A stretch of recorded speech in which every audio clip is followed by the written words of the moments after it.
All right. Welcome to Dual Redundancy, the only podcast Turned web show.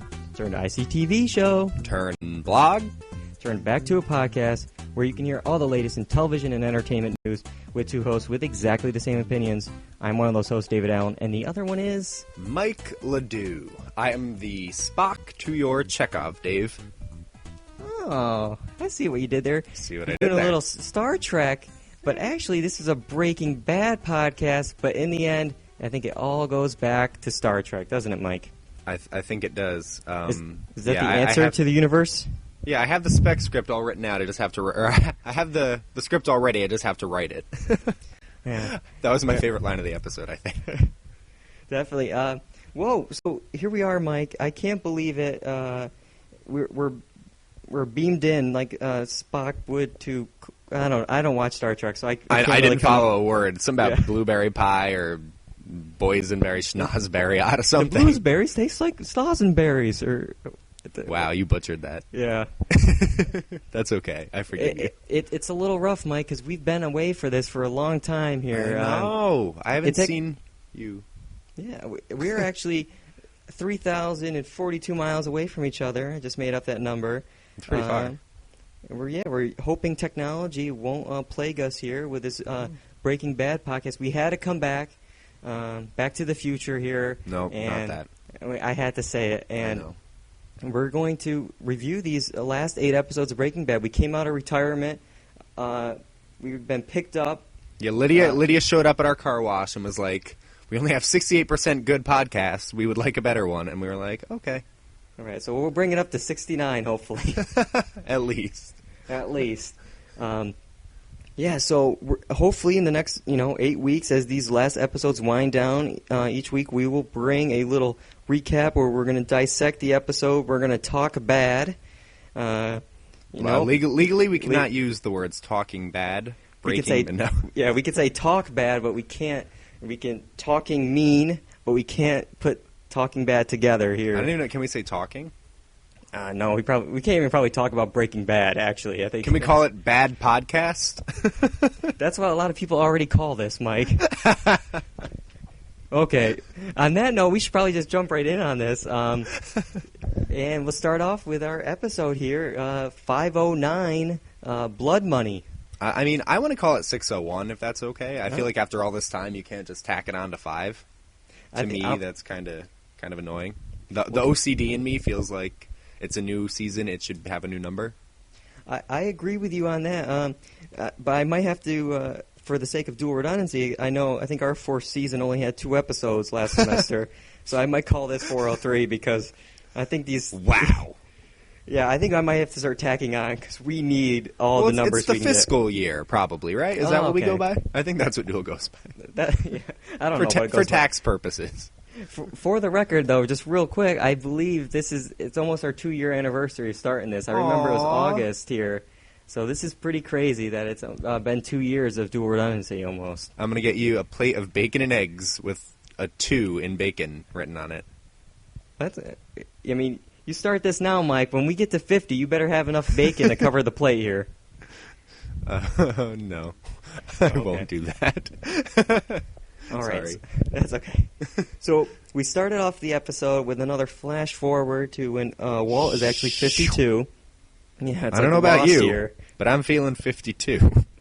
Well, you might want to get that checked out, Mike, because you shouldn't be. But anyways, yeah. So we're back here. He took the his car with the machine gun. Wait, but that was last season, right? Yeah. Well, yeah. No, but this is this is a follow-up. Yeah. So yeah, he took it from New Hampshire, where he was at the diner there, and he arrived. It looks like at Albuquerque, New Mexico, at his old home, which is like all boarded up, shut down, destroyed. That was insane. It's completely destroyed, yet his neighbors seem to be perfectly fine. They're exactly the same. The neighborhood isn't in jeopardy. It's just that house. Yeah, something happens. Something happened. I mean, there's kids that look like they're at a Halliburton teen skateboarding in the pool. There's Heisenberg graffitied on the wall. There's still some ricin hidden in the outlet, which is pretty nice. Yeah, it's perfectly intact. Everything else is gone, but at least that outlet was pristine. Perfect. So yeah, you bring up here the ricin. it looks like Walt traveled from New Hampshire back to Albuquerque. I'm sure, he's probably a wanted man. I guess at this point, I don't think he should probably be at his house in Albuquerque unless he had a good reason to being there. So it looks like it's because he wants the ricin. Why does he want the ricin, though? Who do we think it's for? Carol. Carol. I actually wrote that down in my notes, and I was thinking it was Carol. Maybe, no. Well, I heard one rumor today that apparently studies have shown that ricin has been used to cure cancer. So one person thought that maybe the ricin's for cancer, but he had a full head of hair, he had a beard. Yeah. It doesn't look like he's on chemo anymore. Maybe the cancer has gone away, or maybe he's not worried about it. Because he told Hank he had 6 months to live, but this is already a year later. So so I guess he must be fine. So maybe the cancer subsiding. It could be for anybody. It could be for Jesse or for him. I mean, he has 1 million people after him. Maybe it's for himself. Yeah, also, can we try to pinpoint when actually the discovering of the book by Hank, which we'll talk about in a little bit, when that actually is in the timeline of the show? Because I remember at the end of the last episode of last year, there was a giant montage. There was a time jump. So do we? I mean, no. I think, didn't Marie say 3 months, something like, 3 months ago they wouldn't have been doing this? I think it was a 3-month time jump. So 3 months? Okay, because because obviously he turned 51 during last year's season, so if he's 52 for this time jump, so this like lost flash forward. All right. That makes sense. Yeah. Okay, so we don't know exactly who this ricin could be for. Could be anyone here.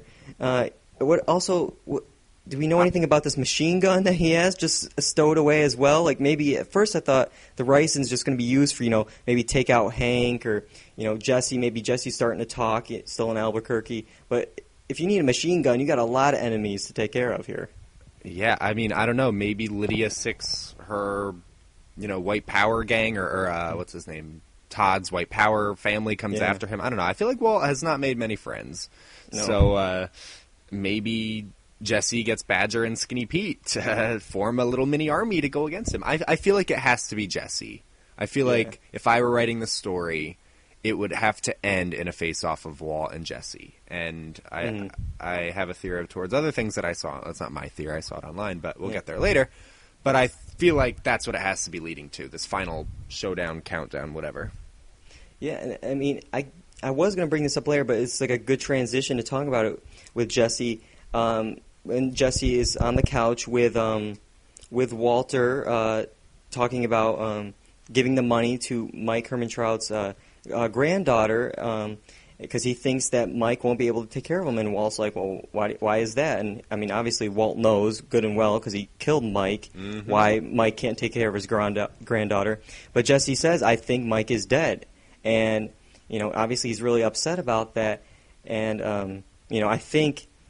Do we think that maybe the reason why Jesse is so maybe mad, this is a lot of speculation here because we're really jumping ahead, that the reason why Jesse is so mad at Walter is, did he find out about Mike, or at this point did he find out about Jane, about Brock? I mean, I don't think he's found out. I think if he finds out, we better see that, and he better find out. That's something I've been waiting for since it happened, and since Fly, when he nearly slipped about it.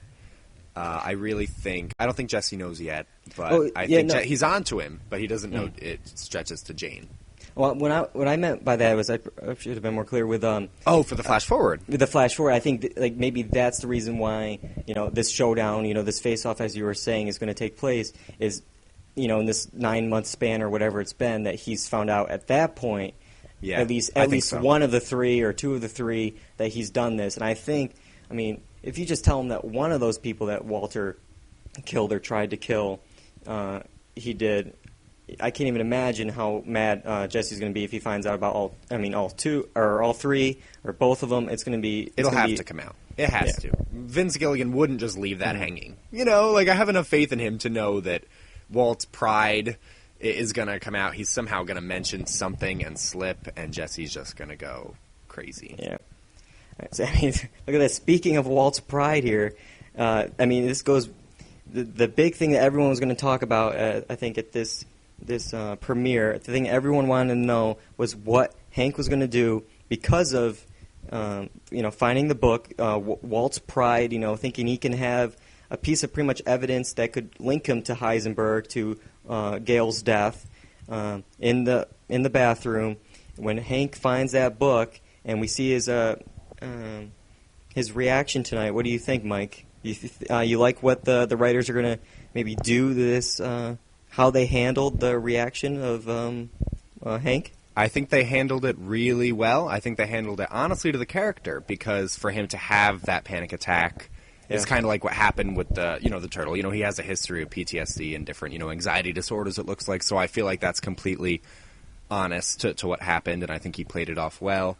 I'm surprised that they went there at the end of the episode to go full-on confrontation, but it just makes so much sense. Like, now that's out of the way, why wait around and, drag your feet and just get to it. This is Breaking Bad. This is season 5.2 or 6 or whatever the hell you want to call it. I want to see some bad stuff go down. Yeah, I was really surprised that, we are going, head on right now with this confrontation, because I was reading an article about, you never know with the pacing of Breaking Bad how at points where they can push it into high gear, you're going 100 miles per hour, and then they take their foot off the pedal, and, you're, crawling along, just... Right. Okay, and then it's again, here we go again. It just, you don't know what to expect, and it, even the beginning of the episode where we got that slow push in. I mean, that super slow push in on the door. That was great. That was good, though. Oh yeah, it was great because the whole time you just hear Walt enjoying his family, which I'm glad. Music. Him and Skyler are finally on speaking terms again after last season. But if we finally push in, we see his face and him walking with the book almost to the door. I'm like, oh my God, is he going to do this now? Yeah. It's just they faked this out there, but I think Hank is in a really interesting position because obviously he took the book back. He wanted to check handwriting and look at his notes from the case, but obviously he didn't go into work because I think he's embarrassed about if this is true, kind of coming in with this. Yeah. It's almost Dexter's Miami Metro here. Right. That this whole time, this last pretty much 2 years, by the end of this probably they've been looking for this Heisenberg, and the whole time it's his brother-in-law, the guy that he sees probably every couple day. times exactly Who do you think would win in a worse police investigation case, the Miami Metro or the Albuquerque DEA? In a worse one, definitely Miami Metro. All right, so if you want to commit a crime, go to Miami. We're not advertising crime, but you probably I don't know if is that getting too political? I don't know, maybe. So we're not going to go there. But no, I definitely think though. I mean, you at least they could piece together something with Gus Fring. They figured out about Gale. Meanwhile, Miami Metro, they just forget cases. I feel like half the time they sweep them under the rug. I won't say too much about this season for people who are still watching, but which is no one, which is us, Steve. It's you and me. Exactly. There's a case involving a young man that because he's a part of a rich family that they're just sweeping under the rug, and it's just that's still happening. I'm 2 episodes behind. I hate that story. Oh, that's dumb. Well, it gets worse, Mike. Oh God, can't wait. Yeah, but anyway, back to Breaking Bad. Let's talk about good TV. Yeah. So exactly. With what is Hank gonna do with this this information? Because again, if he goes in, it's kind of like, well, even though he is the idiot for not knowing this, no one else in the department or team figured it out. So he can be like, well, I figured it out. At least I'm not as dumb as all you guys. But at the same time, it is his brother-in-law. Yeah. The pride may be his fault too. He may be too proud. I mean, if you're smart, what he should do is go immediately to the DEA and report him and have the SWAT team come and just end it. Mm-hmm. And Walt's cancer thing makes sense, but he should bring him to justice. I understand he doesn't want to hurt the family, and it's such a tough position, but if he doesn't go right now, then he deserves whatever happens to him. Yeah, it's dumb. I think I agree, because again, you're saying, if he does this, obviously going to tear the family apart, it's going to put a bad name on him even, but I like how he brings up, brings Skyler and the kids over and we'll talk. And then, Walt's like, that's not going to happen. Yeah, no. But it's also interesting to bring up, too, that Hank thinks that Skyler is an angel here, but technically, even though she has not done anything in the league of Heisenberg, of Walter, she's technically, guilty accomplice here, laundering the money into the laundromat and, hiding onto the chemical last season when the name is escaping me of the chemical, but like holding it in the car wash, which was stolen from the train. Yeah. The methylamine. Yeah, methylamine. Like, so technically she FT, if you remember that. And she also effed herself. I mean, by getting involved. I didn't with see this. that episode. Well, okay. That was during scene. The web series in between season 5 and season 5.2. It was during the commercial break of Low Winter Sun. Oh yeah, that was the catch. Yeah, to see that. But no, I mean, like, so it's going to be interesting to see his reaction to that as well, because the whole family is technically guilty. I'm sure Flynn, Walt Jr. is up to something here. He's got to be poisoning somebody. Baby Holly, did you see the way she was waving goodbye to Hank? Yeah, that was menacing. That was like, bye-bye, you're done. I mean, Walt Jr.'s website, if that's still going, if they were laundering money through that, so, I mean, a case could be made that, Wow, he's going to be the only one who gets arrested. Everyone else is going to get away scot-free, and Walter Jr. is going to be in prison. That'd be awesome. Who knows? Like, it could be. Like, honestly, it could be that crazy. I'm going to go to the car wash now, the A1A car wash scenes where we had Lydia stop by. We talked about a little bit earlier about how she's complaining that the product is now 68%. It's not what it used to be of 99.1 or whatever it was with Walt. And now Todd is running that, right? I believe he so. He turned it over to Todd? Okay. I would think that, they would still be using the Vominos Pest the cover. Well, Friday Night Lights fans should understand. If you put Landry in charge of anything, actually he was good at chemistry, so that's wrong. He was good at math and stuff, but it's just classic Lance who screws everything up. Yeah. This doesn't work because you haven't watched the show, but all the FNL fans listening, that one person will know what I mean. Thank you. Yeah. when you listen back on this, you'll know. Yeah. Okay. Yeah. All right. Yes. But yeah. So 68%. Yeah, I was gonna. Yeah, so Lydia, she comes in. To me, I don't know if you thought of this, or I might be looking too much into this as I usually do, but it reminded me a lot of Walter and Gus at like what you would see at Los Pollos Hermanos here. Lydia being like the Walter now in the position of like Gus, even like going to like this color theory that Breaking Bad, a lot of people online speculate about with obviously like all their names are different colors. Marie wears purple, all that stuff. Right. I noticed that Walter in the car wash scenes was wearing the very average beige color that Gus was known to wear, and he had his glasses on. He's at the cash register, as was Skylar. Yeah, so it's kind of it just reminded me like with Walter at the register, kind of mumbling about the the meth business over have an A1 day, like that's how like Gus was at the register talking exactly the same thing. You're right. So yeah, I just thought it was like a weird juxtaposition here that now Walter is in that position of Gus, and like technically Walter is the villain of the season, is the Gus Fring for season 5, and and we all know what happened to Gus. A face off, as we were saying earlier with Jesse. So maybe we'll see what's going on here. I don't know. I think it's. Walt is definitely he's in the place of the big bad, and he has his comeuppance coming to him. But do you think he's going to humor Lydia and actually go back into the game? Do you think he's done cooking meth? Like she just tantalized that in front of his face, and if she says we need you, we're at only 68%. You can give us 99.1. Yeah, he says he's done, but does that sound like the Walt we know? I don't know. I think he might come back, or else why have Lydia here? Yeah, something's going to happen, I think, with Lydia. Maybe she's going to... obviously she can't, like, fully spill all the information, but, like, say Hank's investigation starts moving along, and they bring back in Madrigal and Lydia. What's stopping her? Maybe kind of confirming stuff, maybe promises immunity for her to confess about Walter. So maybe, like, to shut her up, it's kind of like, okay, I'll do your tutorial, I'll, kind of be just an overall supervisor, kind of almost as Gus was, kind of letting the other people do it, but Gus is kind of like the overall, empire boss. Right.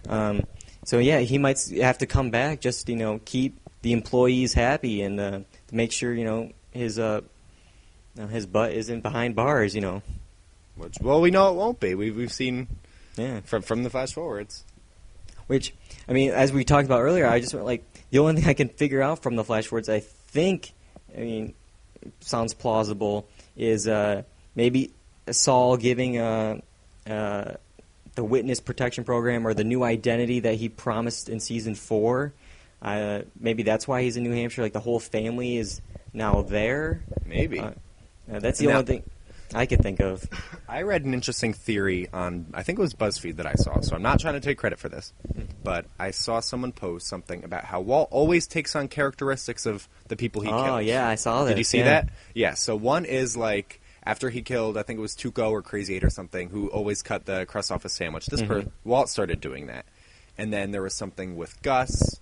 What was the one with Gus? I think it was it a car with Gus? Was it the Volvo with Gus? Yeah. Gus drove a Volvo, and then right after Gus died, Walt brought a Volvo. And then when he was in the bar with Mike, Mike ordered his drink on the rocks, and Walt ordered his neat, which is no ice. And then later, after he killed Mike, he ordered his drink with ice.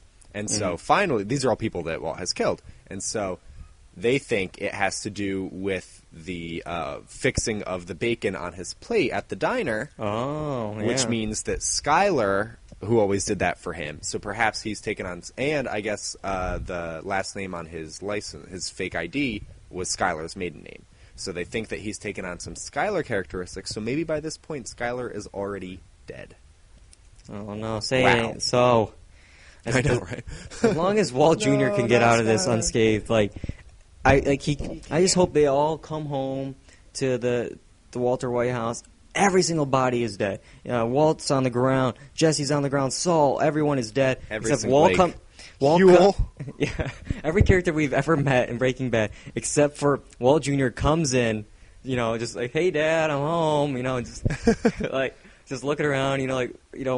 What's for lunch? What's for breakfast here? And then the laugh track turns on, and then the episode ends like exactly 80s sitcom or 90s sitcom. Yeah, freeze frame, ending here.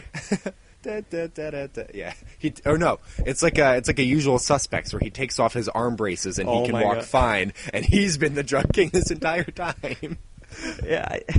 I think I tweeted something like this that as a joke, like when they were going through WW, like who do you think that could be? It's like Willy Wonka, and I'm like, what? Did Hank rule out Willy Wonka? 'Cause what has he been doing? After he took that glass elevator, who knows where he went with Charlie? Maybe they took a turn to Albuquerque, and he's been really the one cooking the was it the scrumdiddlyumptious or whatever? That's our second Willy Wonka reference of the podcast so far, because we also said the Schnozberry line. Yeah. So I'm finally getting one right. The other one I screwed up earlier with the blueberries, but oh yeah, that's right. All right. So, but I want to talk about Jesse now. We can bring up Jesse. I like how we start on Jesse, but we don't actually hear him talk for a while. We actually get to hear, I think, one of the greatest pitches of all time. I mean, we know television, Mike. We know television writing. What do you think of Badger Spec script? Because I think it holds a lot of promise. Well, I don't know Star Trek. I know Star Wars. I don't know anything about Star Trek, so I can't tell you the logistics behind it.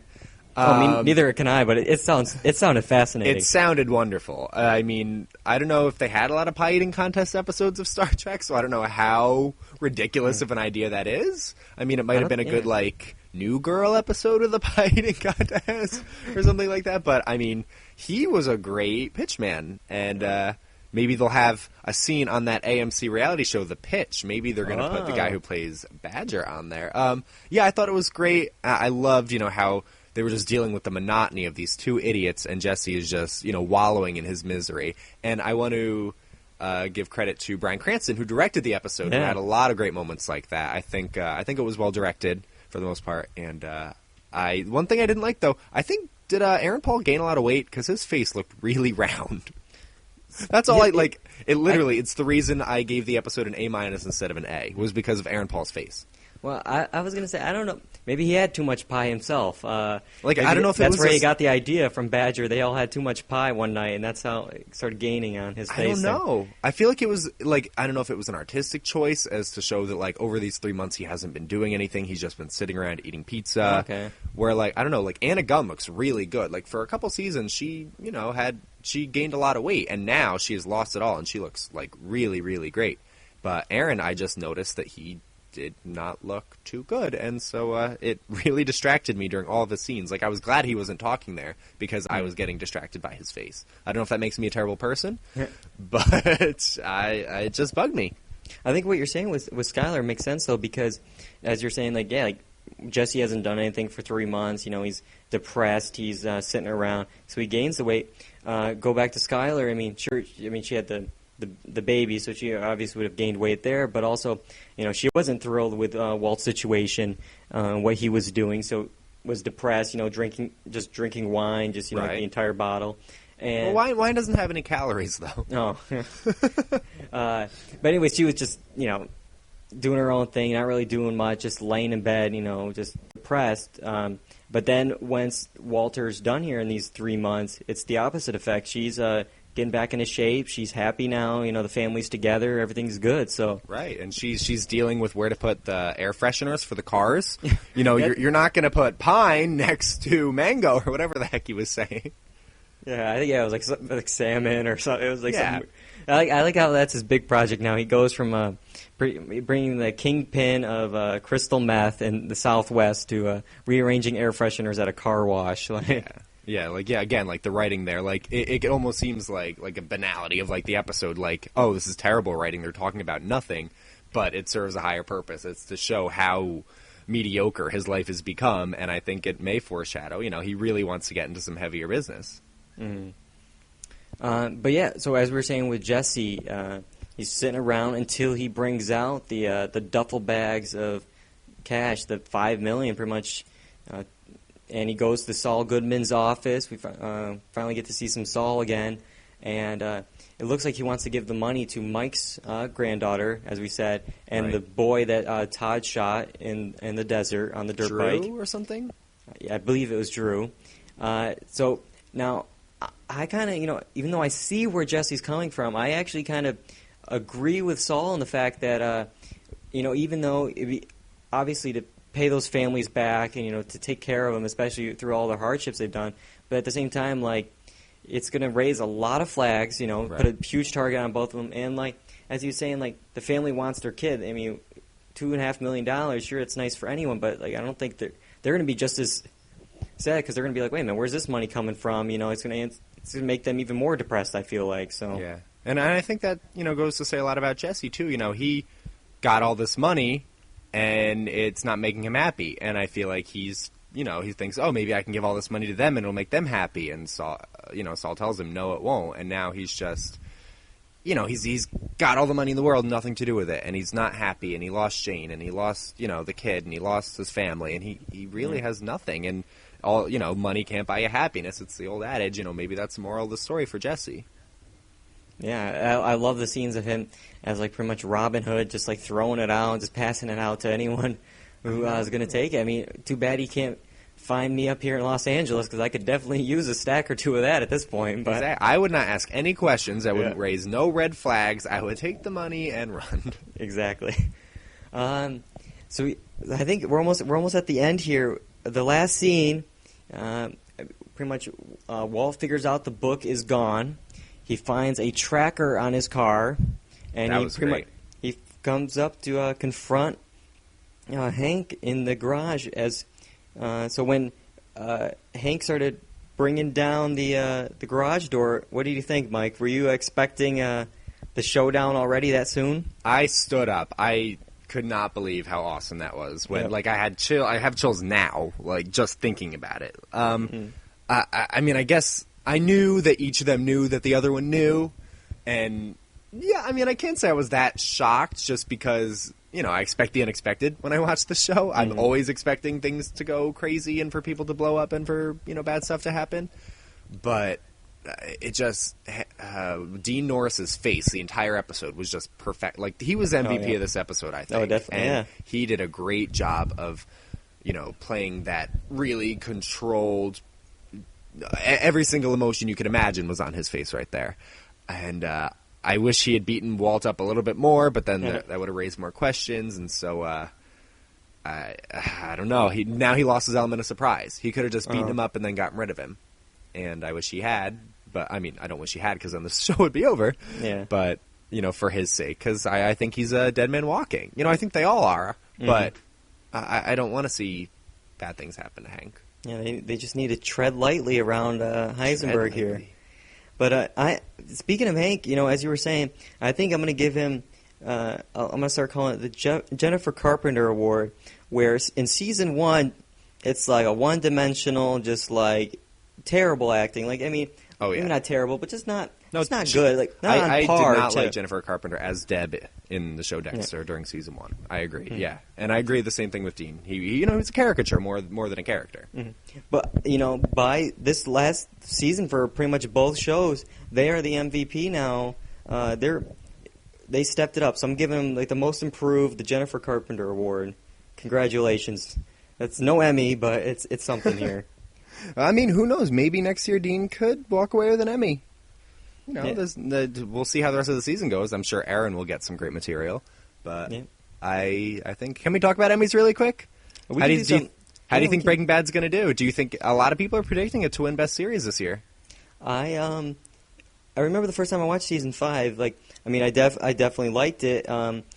But like for me, like thinking back to 4, I was like, I don't know if it stacks up to 4. I rewatched 5 to get ready for 5.2 here, and I think it's amazing. Like, originally I thought the pacing was off, but rewatching it, I'm like, every episode was just like tight and perfect. And so I really think it was it's a great one. If it's going to win, it's going to represent the series. For these 5 years where it hasn't won. Yeah, I think it's a great one to win with. I think it has a lot of shot. That's my thing, too. I want it to win eventually. As long as one of the season wins, I hope, I mean, I'm someone like you who pays attention to the tapes and to what everyone submits, and I feel like, the best tape should win.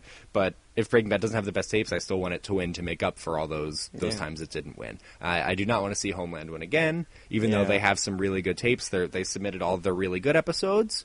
The beginning half of their season, and then... Right, and then the finale, which was good.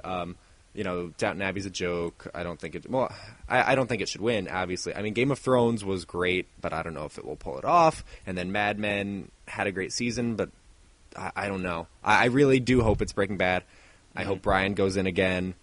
I don't know about Aaron. I hope Anna Gunn actually wins, because she submitted 51, which had that great scene of Walt and the pool and like their whole confrontation, and seeing Anna Gunn win would be really, really exciting. No, yeah, I'm looking forward to these Emmys. It's going to be, exciting to see what happens here, especially, like we'll talk about this more on an Emmys podcast with Netflix. Netflix getting in some nominations, for like the first time to represent a web streaming service like that. Not enough nominations, in my opinion. Oh yeah, I mean we'll go on that definitely with the snubs. I already know a lot of them. I think we have the same opinion. Same. All right, but that's a time for another podcast. I think that will wrap up today's Breaking Bad podcast. So next week, hopefully, we'll have another one, and the week after, and week after that. As long as we're, we are the ones that podcast, and we are the. So we will get these to you. Hopefully, somebody will distribute these. It will probably be at 68% of our normal quality, which usually starts off at 68. So figure out the math on that. Nah, I can't do it. Yeah. But until then, make sure you're staying up to date with us with liking and following us on Facebook and Twitter at Dual Redundancy. I think we need a good hashtag, Mike, because I don't know if you saw during the commercial break, Talking Bad had hashtag like white on ricin. I don't know if you saw that. Like white? I did not, and I don't know what that means. I don't really know. I mean, because it's like I think it's supposed to be white like on the, rice. Yeah, the white rice kind of thing. But it just felt strange to me, especially to represent the episode like white on rice. And It's a weird kind of hashtag. It's also very long, so I don't know. You're taking up all your characters with just the hashtag alone. But okay, if you think of a good hashtag for these podcasts, people, let us know because we'll include it like that. But also, make sure you also check out our blog, the Dual Redundancy blog at dualredundancy.blogspot.com. We got a lot of recaps up there, Big Brother 15, which I'm sure we have a lot of thoughts on for another podcast. We do, and we won't share them now. Who Done It, a lot of other stuff up there, a lot of different entertainment news. But this is it for this podcast. Tread lightly. Yeah, there you go. Just tread lightly, and I'm trying to think of a nice little. Tread lightly was the one. That was the one. Yeah. I'm just ruining it now. I'm just burying this into the ground. Tread lightly. Ron Burgundy. Stay classy. All right, there we go. That was the end. Wait, was that the end? That was the end.